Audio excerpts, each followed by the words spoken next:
Si tu es fraîchement diplômé de ta formation de sophrologie ou de coaching, tu es peut-être en ce moment en train de concrétiser ta reconversion et d'essayer de clarifier ton projet et comment concrètement ça va se passer.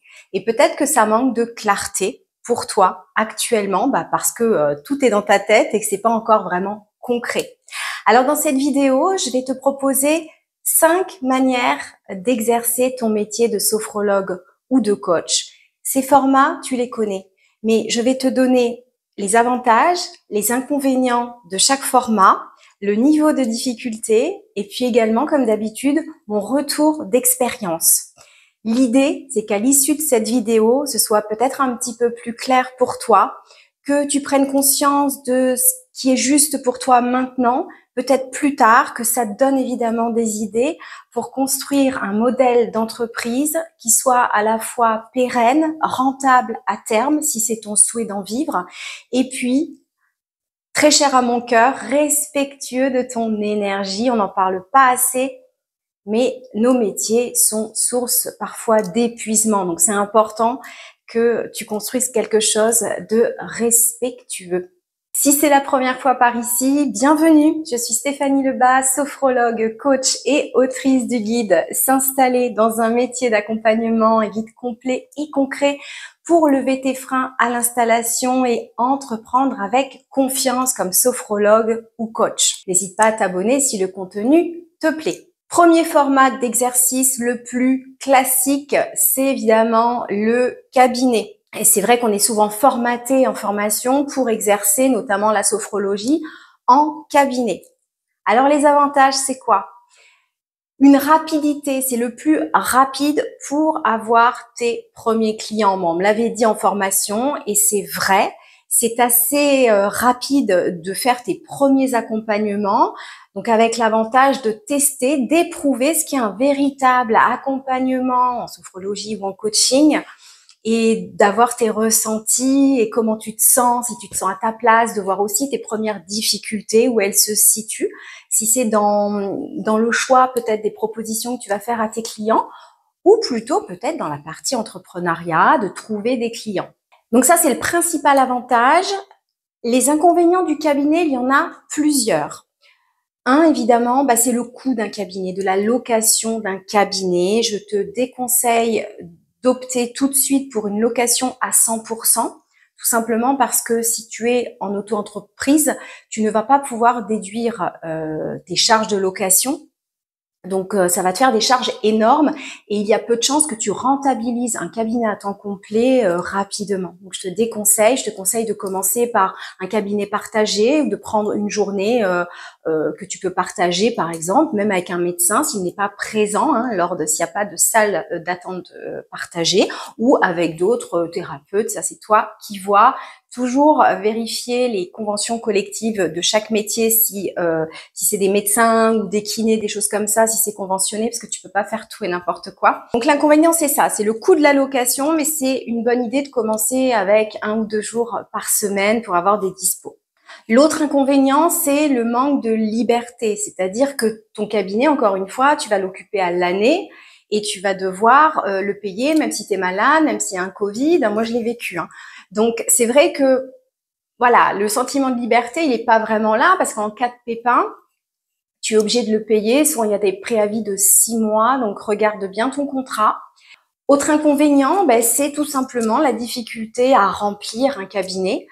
Parce qu'on le sait, la sophrologie, c'est pas encore complètement démocratisé. Et en soi, le niveau de difficulté d'ouvrir un cabinet, je pense qu'il est à 2 sur 5. C'est pas très difficile en soi. Il faut trouver le bon cabinet. Alors très important, la localisation. Prenez pas un truc au fin fond d'un village où on peut pas se garer. Enfin, soyez attentive à tout ça, que ce soit facile et accessible pour vos clients. Et la difficulté, elle est comme tous les formats que je vais te présenter, c'est de trouver des clients. Voilà, mais ça, tu le sais déjà. Mais en tout cas, je trouve que c'est un excellent moyen de te lancer parce que plus tu vas attendre avant de te lancer, plus les peurs, elles vont être là, elles vont être présentes. Donc, c'est important que tu puisses vivre d'une manière ou d'une autre, un cabinet ou autre, mais tes premiers accompagnements pour te lancer dans le grand bain. C'est comme ça que tu apprendras. Mon retour d'expérience, en effet, moi j'ai ouvert le 14 octobre 2019, j'ai eu ma première cliente le 1er novembre 2019, donc soit 15 jours après, et oui, c'était un jour férié, quand on est à son compte, on ne compte pas. Voilà, donc c'était super, j'ai trouvé ça très long, les 15 jours, et à la fois avec le recul très rapide d'avoir eu les premières demandes aussi rapidement. Principal avantage aussi d'un cabinet, n'oublie pas que c'est souvent, la sophrologie par exemple, est souvent recommandée par les médecins et le médical dans son ensemble. Donc peut-être pas toi en priorité, mais les médecins recommandent facilement la sophrologie et donc les clients après cherchent le ou la meilleure sophrologue pour eux. C'est là qu'on va en reparler de tout ce qu'il y a à mettre en place justement pour être celle qu'ils vont choisir ou celui qu'ils vont choisir. Second format, la sophrologie ou le coaching en ligne. Alors là, je vous entends déjà, oui mais Stéphanie, la sophrologie, ça se vit, c'est en cabinet, c'est en présentiel. Oui, on est bien d'accord, la transmission classique de la sophrologie se fait en présentiel et en cabinet, sauf que, je suis désolée, mais les cabinets de sophrologues n'étant pas à ce jour pleins, ou très rarement, je trouve qu'il faut, dès aujourd'hui, que tu comprennes que tu as eu une transmission qui est certes très scolaire, très académique, peut-être très classique de la sophrologie, mais tu vas vite te rendre compte qu'il y a un gap, qu'il y a un décalage entre ce qu'on t'a transmis et ce que tu vas vivre sur le terrain. Donc, gagne du temps et dès aujourd'hui, ouvre le champ des possibles. Vraiment, essaye de t'approprier ton outil. Parce que ce qui va compter, c'est toi. C'est pas que l'outil. Et l'outil, bien sûr, il faut que tu sois professionnel et tout ça. Mais ce qui va compter, c'est toi. Donc, à toi de t'approprier l'outil comme toi, tu l'imagines, en fonction d'avec qui tu veux travailler, etc. Mais je trouve la sophrologie, et moi, je pensais que ça se prêtait pas du tout en ligne. Et en fait, si. Alors, le coaching, bien évidemment, vous êtes plus habitué au coaching en ligne. Mais la sophrologie se prête également à l'exercice en ligne. Donc, les avantages, évidemment, c'est un confort pour toi, si tu as un espace au calme chez toi, et bien sûr, pour ton client ou ta cliente, si elle habite Paris, elle n'aura pas 3/4 d'heure de route au minimum pour aller te voir. Donc ça, c'est quand même confortable. Pas d'investissement pour toi. Donc voilà, tu fais de chez toi, t'as pas à louer un cabinet, c'est hyper confortable. Les paiements par avance. Souvent, les paiements, les séances en ligne, on les fait payer d'avance. Donc, s'il y a annulation, soit c'est reporté, mais ça, c'est une sécurité pour toi, parce qu'en cabinet, je te l'ai pas mis dans les inconvénients, mais les lapins, ça arrive. Et là, qu'est-ce que tu fais? T'es dans ta salle, t'as peut-être fait 1/2 heure de route pour venir de chez toi. Voilà, ça arrive rarement, mais ça arrive. Donc, l'exercice en ligne a quand même beaucoup d'avantages. Les inconvénients, selon moi, c'est que ça ne va pas se prêter à toutes les thématiques. Tout ce qui est respiration, je trouve ça assez compliqué de voir la personne au travers d'un écran. Donc c'est vrai que moi, il m'est arrivé de refuser des séances quand c'était trop orienté médical ou des choses où on m'a dit j'aimerais, c'était lié à la respiration pour des soucis de santé, et là j'ai dit non, il vaut mieux que vous alliez voir quelqu'un en présentiel, c'est beaucoup plus adapté. Mais moi, je trouve que pour tout ce qui est coaching de vie, si toi, tu as une idée de la sophrologie où tu vas aider les gens à changer de vie, tout ça, ça s'y prête formidablement bien. Si bien sûr ton client, ta cliente a un espace de vie où elle peut être au calme, mais l'alliance se fait. Moi, j'avais un doute sur l'alliance, mais l'alliance se fait complètement au travers d'un écran. Donc ça, c'est vraiment formidable. Servez-vous des outils qui existent dans le monde dans lequel on vit. Les sophrologues, on sait s'adapter, donc on prend ce qu'il y a, on prend comme c'est. Voilà, vous connaissez mon avis sur la sophrologie en 2024 et comment ça doit un petit peu être dépoussiéré et démocratisé pour atteindre plus de gens qui pensent pas naturellement à la sophrologie. Vous le savez, on en a déjà parlé. Niveau de difficulté pour la sophrologie, le coaching en ligne, alors je dirais 3 dans le sens où, en tout cas personnellement, je n'aurais peut-être pas osé passer au stade en ligne si je n'avais pas eu mon année en cabinet qui m'a tout appris.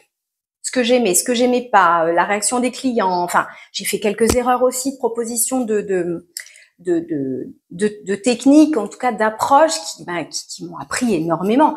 Et sans ça, je crois que je n'aurais pas été assez confiante, personnellement, pour passer en ligne. Mais à toi de voir si c'est ton format de prédilection et que tu as envie d'y aller direct. C'est complètement à ta portée. Et si tu es bien formé, il n'y a pas de souci, tu vas vite prendre le pli. Il te faut juste un bon ordinateur avec évidemment une caméra. Et mon retour d'expérience, moi aujourd'hui je fais plus que ça. Alors je fais plus trop de sophrologie, mais je fais essentiellement du coaching, coaching de vie, et puis surtout le coaching pour les nouvelles sophrologues, les nouvelles entrepreneuses du mieux-être, les sophrologues, les coachs de vie qui souhaitent se lancer ou s'aligner dans leur activité pour la développer plus sereinement et de manière plus pérenne.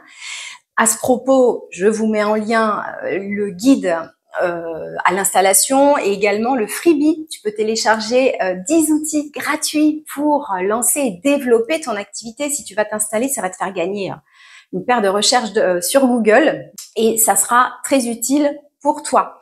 Je passe maintenant au troisième format d'exercice qui va être les prestations extérieures, prestations en entreprise, en maison de retraite, dans certains organismes, les mutuelles, peut-être des médiathèques. Moi, j'en ai fait pas mal, des interventions en médiathèque, on y pense peu.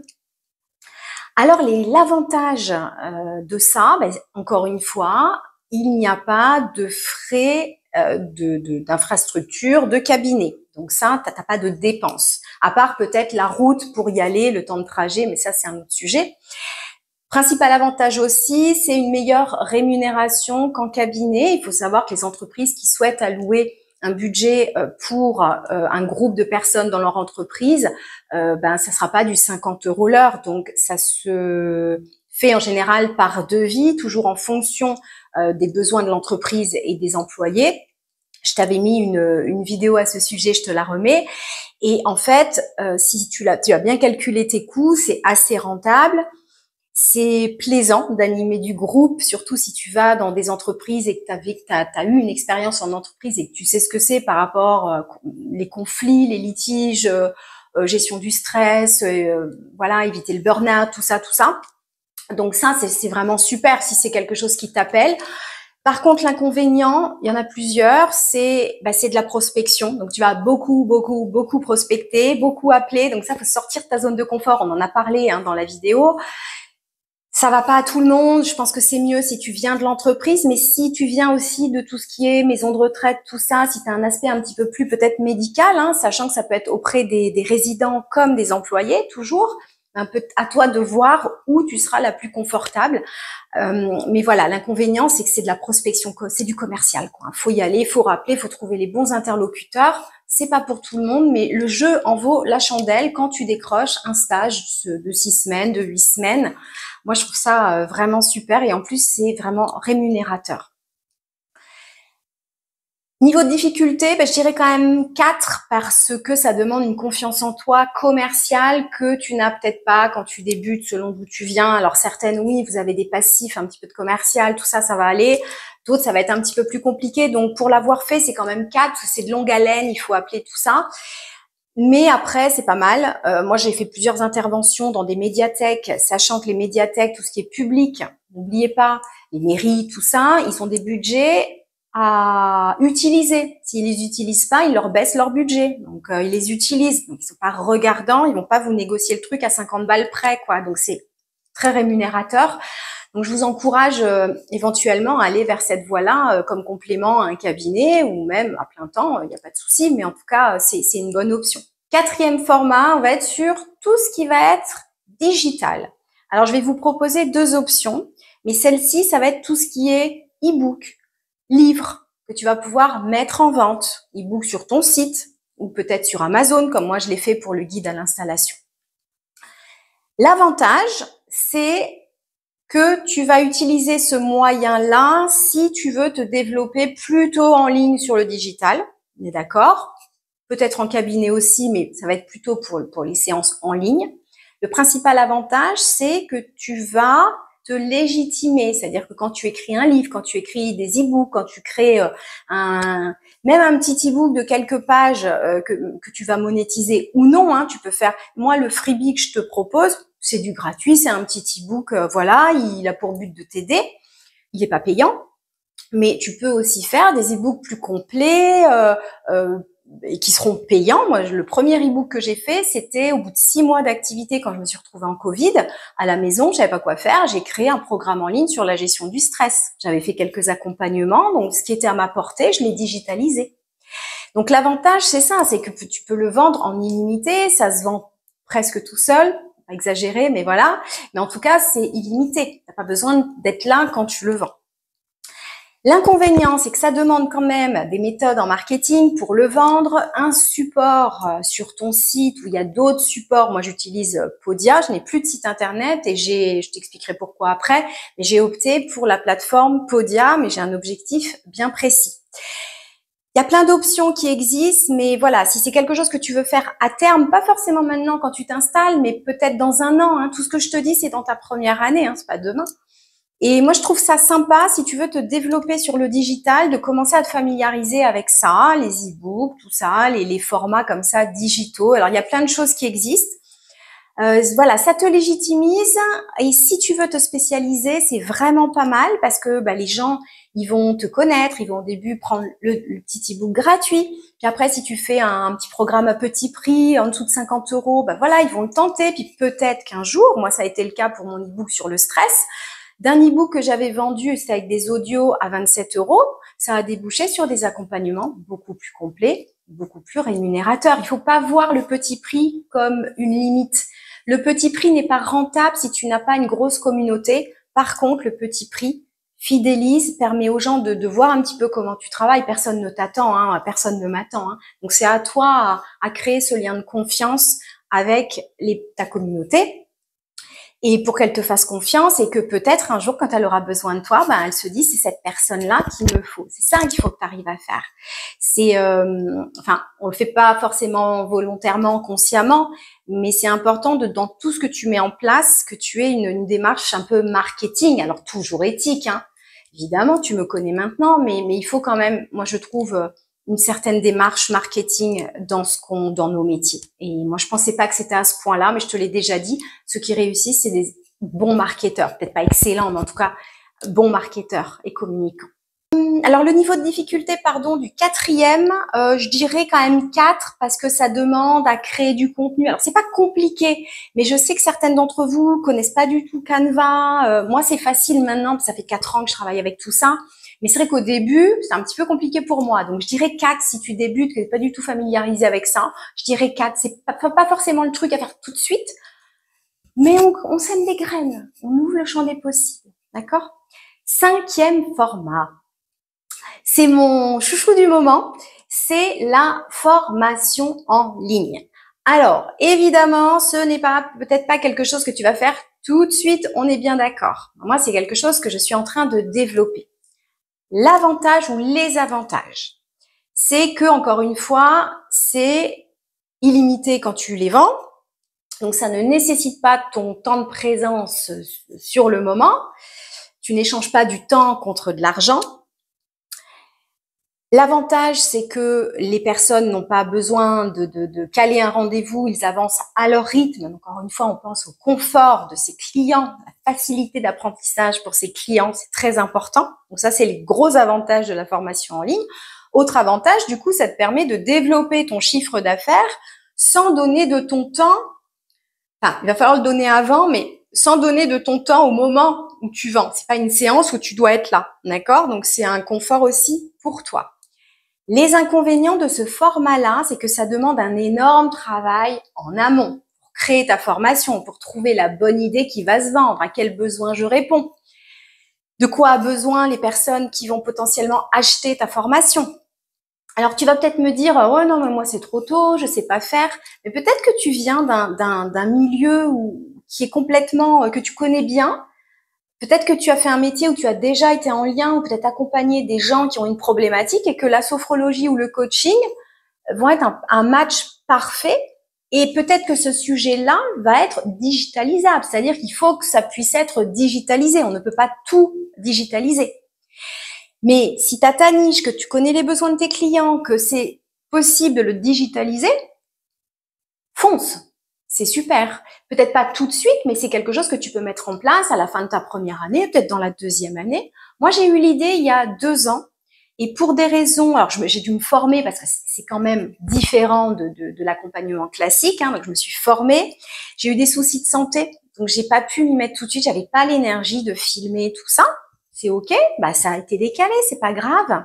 Hein, faut avoir la niaque et faut avoir l'énergie de le faire. Parce que c'est un sacré boulot quand même. Hein. Faut filmer, faut faire le plan. Enfin, faut faire le plan, faut filmer, faut charger sur un espace. Donc moi j'ai choisi Podia et c'est pour ça que tu as tout sous Podia parce que j'ai derrière la tête j'ai donc cette idée de formation qui va naître à la fin de cette année pour je pense début 2025. Donc les inconvénients après c'est ça, c'est le temps que tu y passes en amont. Mais et puis le fait évidemment comme d'habitude de la vendre parce que c'est pas le tout de l'affaire, hein. C'est que derrière il faut la vendre, donc ça demande des compétences marketing. C'est vrai qu'on acquiert et moi je suis contente de le faire au bout de 5 ans parce que je me sens prête justement à porter un lancement. J'ai appris plein de choses au niveau marketing et ça y est, je me sens prête à me développer de cette manière-là, ce qui était peut-être pas le cas il y a 2 ans. Voilà, donc si tu as un truc hyper spécifique, c'est digitalisable, que tu as une expérience, mais voilà, ça peut être une très petite formation, ça peut être aussi tout ce qui est atelier en ligne où tu vas être là, mais le nombre de personnes va être illimité. Ce que je veux te dire, c'est qu'il y a 1 million de possibilités d'exercer, de développer ton chiffre d'affaires. Donc ne te cantonne pas aux choses les plus classiques parce que le cabinet aujourd'hui est difficile de rentabiliser. Et c'est important de t'ouvrir à autre chose et puis aussi de démocratiser, de moderniser la sophrologie. Si t'es coach, c'est pareil. Alors c'est connu, mais il faut quand même te faire ta clientèle, etc. Et moi, je trouve bien, par contre, de pas tout faire en même temps. Dans ce que je t'ai proposé, moi, je dirais de faire 2 choses à la fois maximum. Sinon, ça va être trop difficile. Voilà, si tu développes les entreprises, ne fais que ça parce que tu pourras pas gérer un cabinet.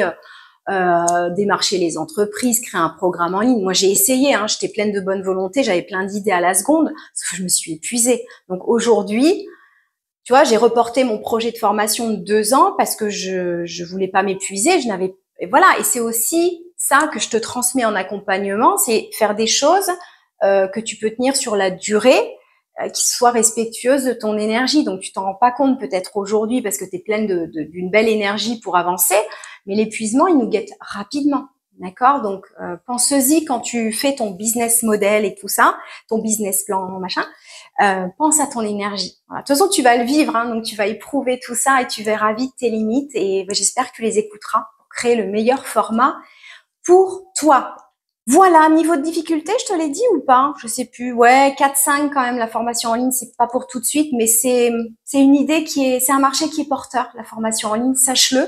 Il y a de plus en plus de consommateurs de formation en ligne, donc bah voilà, pareil, on ouvre son champ des possibles, on booste ses compétences en marketing, en communication, tout ce qui est technique, et puis on y va. Voilà ce que je pouvais te dire sur les différents formats qui sont accessibles pour la première année et les suivantes, mais surtout la première année. N'hésite pas à me poser tes questions, peut-être à me dire toi vers où tu te diriges, peut-être les questions ou les difficultés que tu rencontres, peut-être des croyances, je ne sais pas. N'hésite pas à les partager, je te répondrai avec grand plaisir.